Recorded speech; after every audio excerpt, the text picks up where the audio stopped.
If you're an affluent parent and you find out that your child is really good in music, for example, then you probably have the means to go and nurture that creative potential. So, you spoke a lot about creative potential, and I know it's a passion of yours. There's a point to which it has to then go and become realized. And so do affluent families now have even more of an advantage because now they know where to channel their energy in? And then you get these tough situations where, okay, I've got a lot of creative potential in this area, but I don't have the means to develop it further. Hello, everyone. My name is Dr. Matthew Worwood. And my name is Dr. Cyndi Burnett. This is the Fueling Creativity in Education podcast. On this podcast, we'll be talking about various creativity topics and how they relate to the field of education. We'll be talking with scholars, educators, and resident experts about their work, challenges they face, and exploring new perspectives of creativity.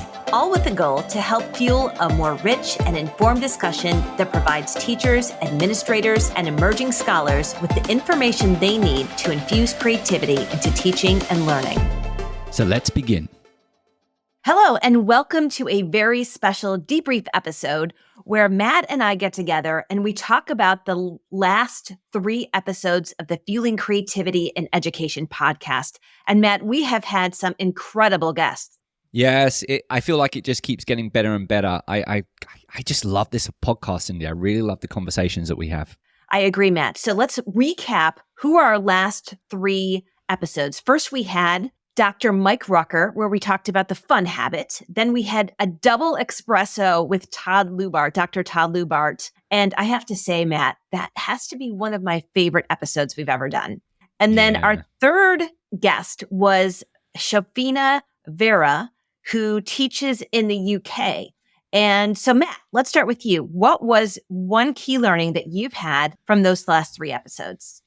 All right, so let's start off with Mike Rucker, because I like this idea of just having fun. And I'm sure everyone likes the idea of having fun. We hear these stories of tech companies like Google and Apple introducing a fun environment to work in. And it makes me think, right? Like the kindergarten classroom, at least my kindergarten classroom, was a fun environment to learn in. But that fun, I think we kind of lose as we progress through the grades. So I just enjoyed having a conversation about introducing fun. And I think one of the takeaways for me was the connection to the unexpected, breaking with the norms that can create a fun experience.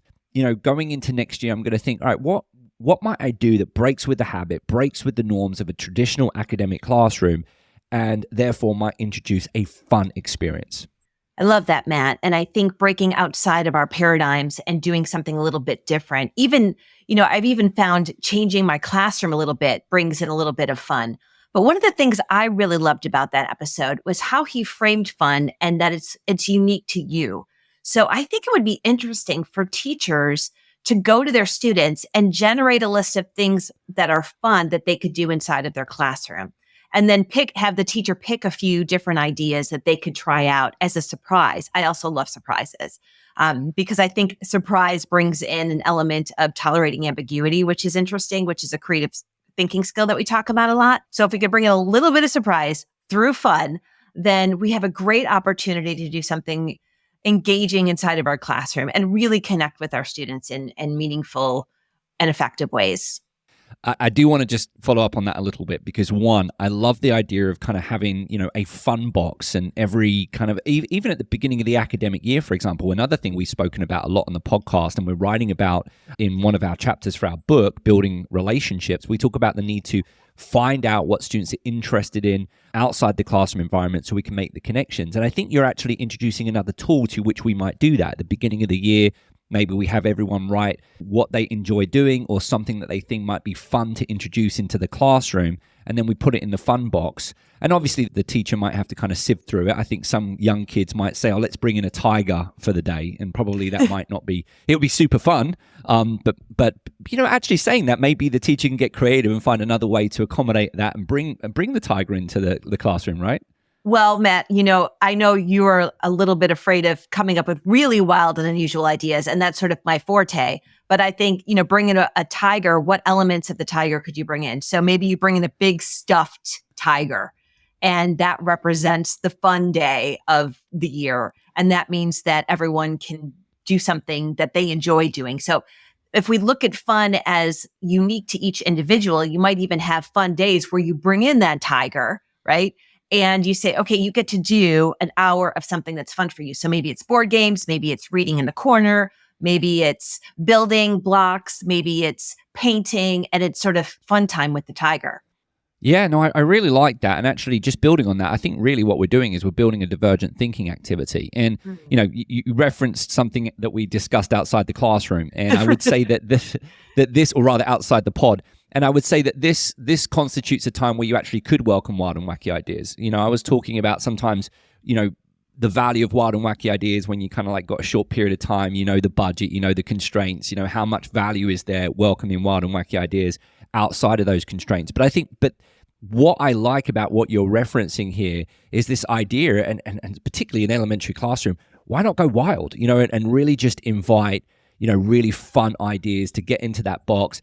And maybe you can even invite your students to help work out, all right, how do we actually make this a reality in the classroom environment? So I really like this activity. And the other thing that you reference is surprise. And I think that was a takeaway as well.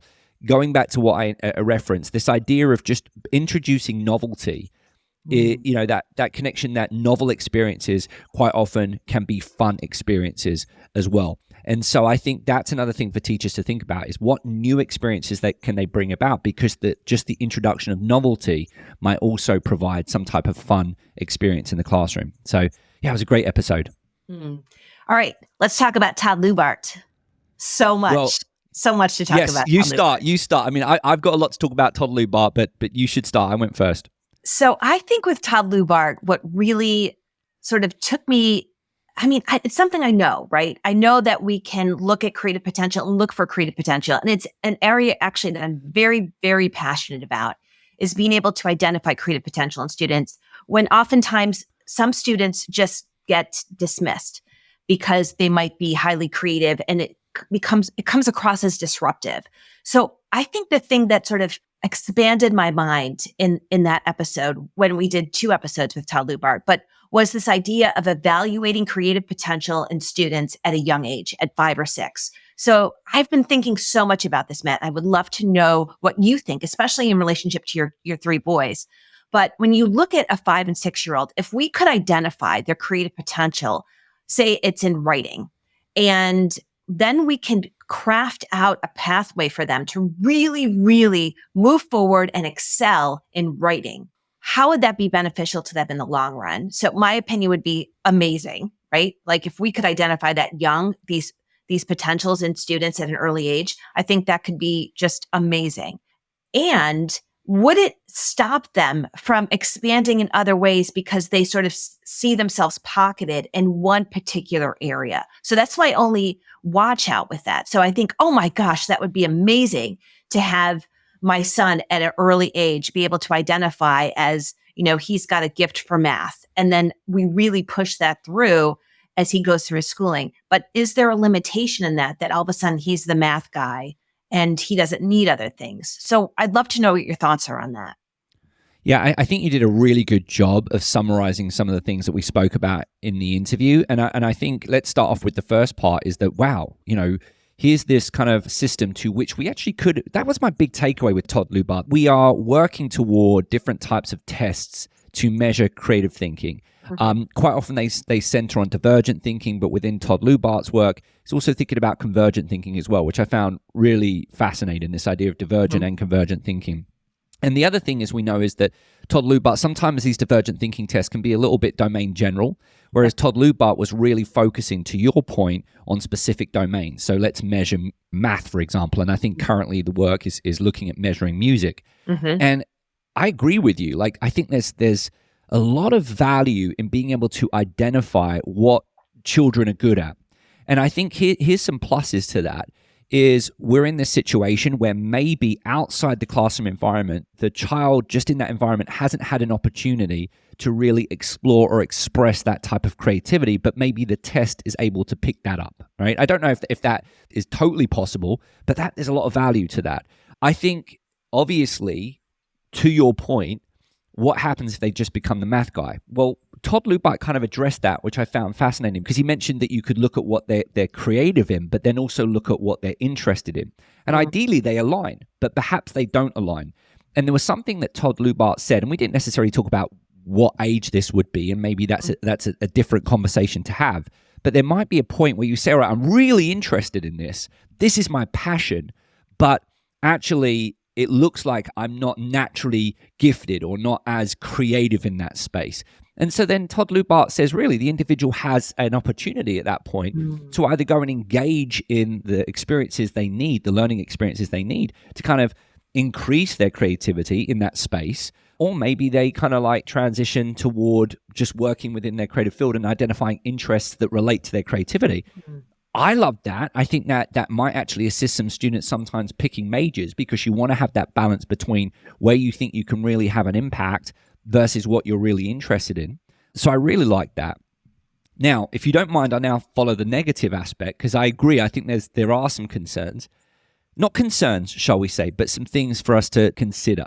The first thing is, do we have the capacity, the means, at least in the short to medium term, to go and identify all the different types of creative potential out there? And if you don't, the concern is, all right, it's great. Some people may identify their creative potential, but there still could be a whole bunch of kids, to your point, Cyndi, whose creative potential continues to be missed just because they're not measured on these tests. So I think there needs to be, if we were to really go down this road, we would have to probably put a lot of funding in, a lot of effort to try and do everything we can to kind of cover as much ground as we could. The other thing that I began to think about, and it kind of worried me a little bit, is that if you're an affluent parent and you find out that your child is really good in music, for example, then you probably have the means to go and nurture that creative potential. So, you spoke a lot about creative potential, and I know it's a passion of yours. There's a point to which it has to then go and become realized. And so do affluent families now have even more of an advantage, because now they know where to channel their energy in? And then you get these tough situations where, okay, I've got a lot of creative potential in this area, but I don't have the means to develop it further. And so that concerns me a little bit more, because it might actually widen the achievement gap. And what's worse is we kind of might be in a situation to actually see a lot of creative potential that doesn't get realized simply because of a number of societal factors. So that concern, I think, is genuine to consider as well, Cyndi. Okay, Matt, I'm going to push back on you just a bit, because I think if we could identify students at 5 or 6, especially those in the financially disadvantaged families, that we could say, let's find sponsorships from great organizations. And I know of a lot of great organizations. For example, Jazz House Music, which is located in New Jersey, they sponsor a lot of kids in New York City who come from financially disadvantaged areas to help flourish their musical careers. So if we had these students and we could identify them at 5 or 6, we could say, let's get them into these music programs and let's help fund those programs so that these students have those same opportunities as the affluent families, that they can continue to flourish because we could identify it in an early age. I think so often, especially in poor schools and in environments where they don't have money to support, especially the arts, where they say, well, art's not really as important, then we can find those students and put them into programs that will really help them thrive in those areas where they showcase their creative potential. So I think there's so much potential there. So whereas you see it as a watch out, I see it as, wow, look at how we could really take our money and put it to good use.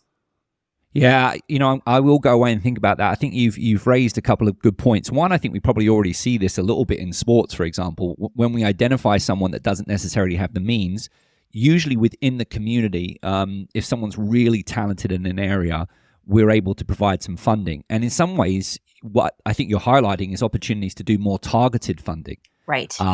Which I find really, really fascinating. And then the other piece of it, realistically, is that there probably, I say this very delicately, but there probably is certain areas where seem to be most popular areas of where we're seeing creative potential, and therefore maybe the government could look at finding ways to integrate supporting that type of creative potential in school environments as well. And I think there's obviously economic benefit to this as well. So yeah, I'll go away and think about that, but I think it's a really good point. as long as we don't get into that scenario. Have you seen that movie Divergent series where they kind of like go up? There's a Divergent series. Some people might be nodding their head now, but they basically take a test and they have to choose what kind of like faction, I think it's called faction, what faction they want to be part of. You know, are they going to be in the political faction? Are they going to be in the security faction? Are they going to be in the kind of agricultural faction?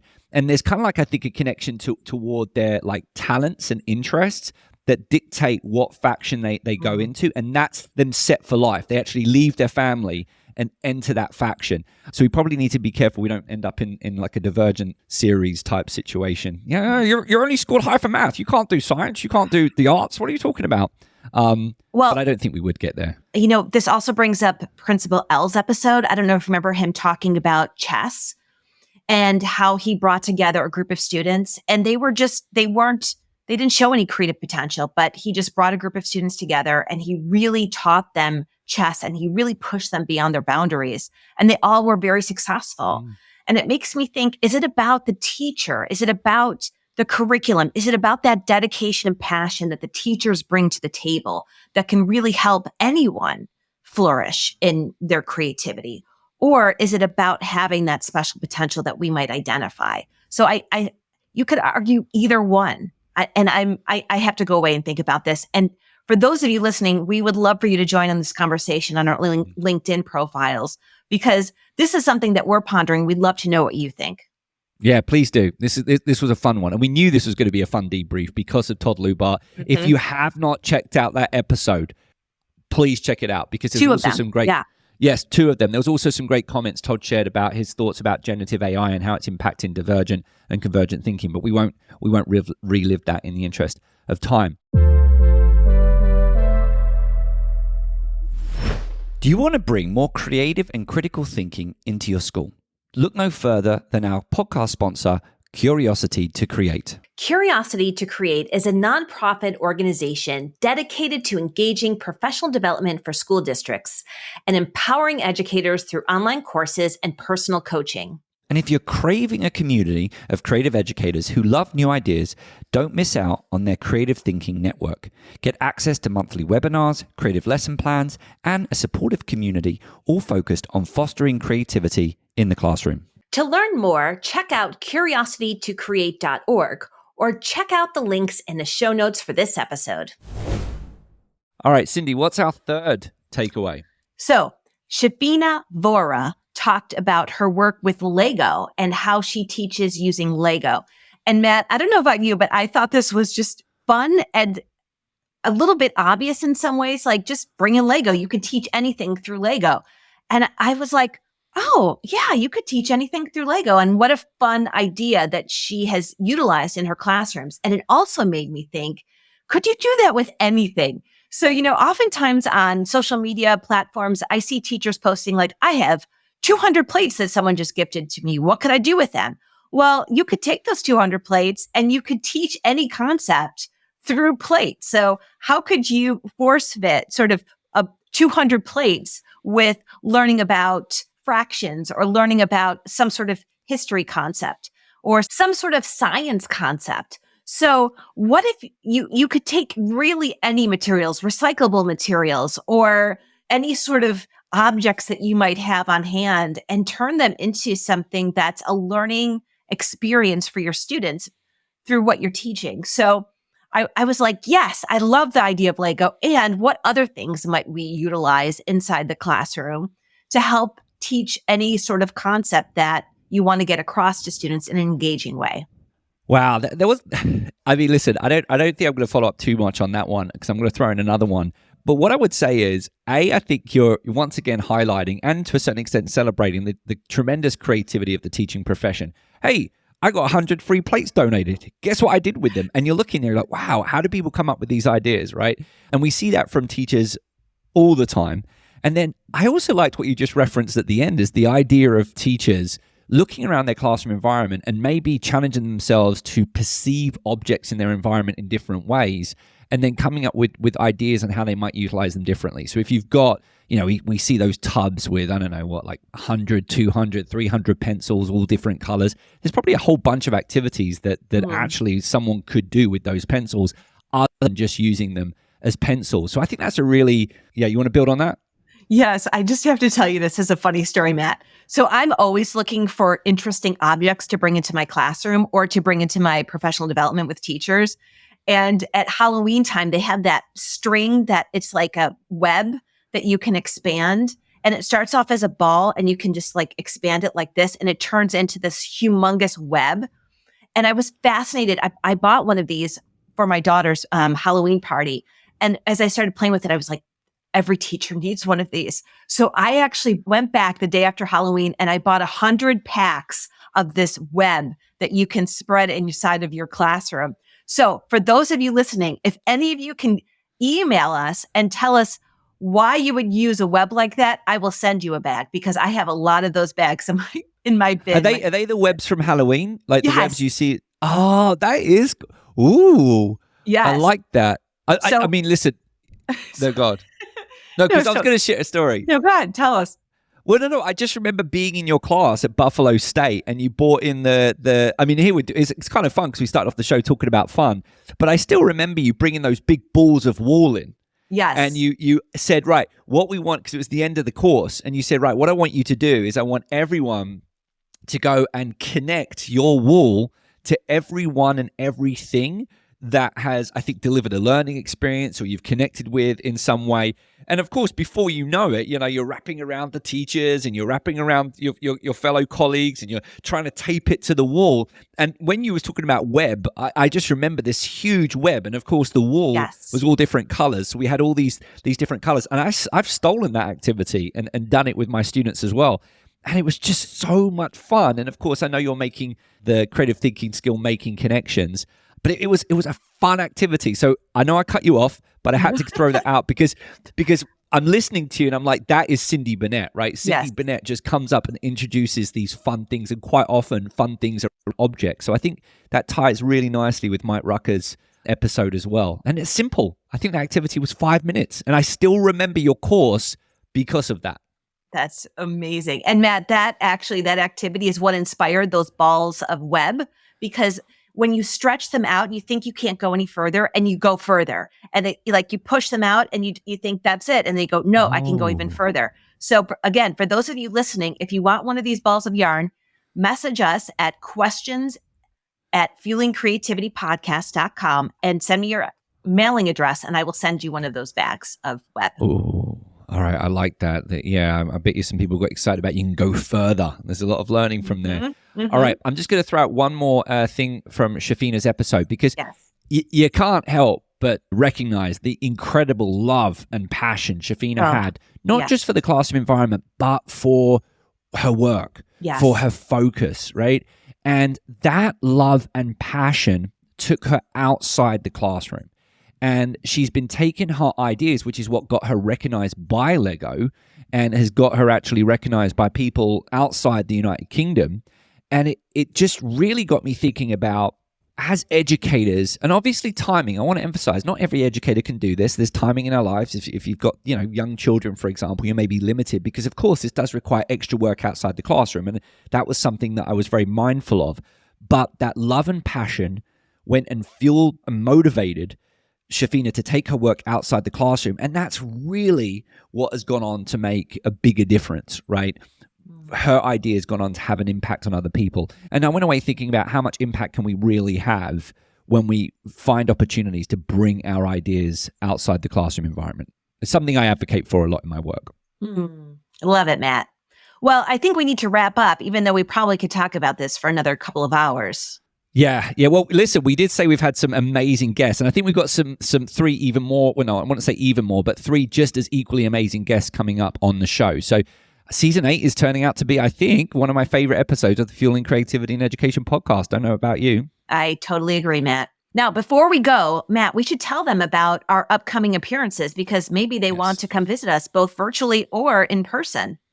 So first, Matt and I will be presenting in person at the Learning and the Brain Conference, which is in New York City at the end of April. We will leave a link to that conference in our show notes, and you will find a lot of the people that we have spoken to on this podcast that will be at this conference. So come and meet us, come and meet all of the scholars that we've been talking to and practitioners. So that's the first one.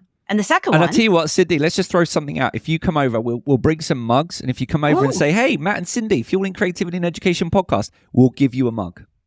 We'll give you a mug. You got it. That sounds great. And the second place you can find us is virtually at the Torrance Festival of Ideas Conference, which again hosts another great group of creative and wonderful presenters, both on the research side and the practitioner side. It's all about creative teaching and learning. And that's held through the Torrance Center of Creativity. And Anna Abraham, who was a double espresso presenter on our podcast, she is leading that charge. And so we will be presenting at that conference as well. And that's all virtual and free. So we will leave a link to both of those conferences in our show notes for today. Excellent. All right, Cyndi, I think that's it. So let's wrap it up. My name's Dr. Matthew Worwood. And my name is Dr. Cyndi Burnett.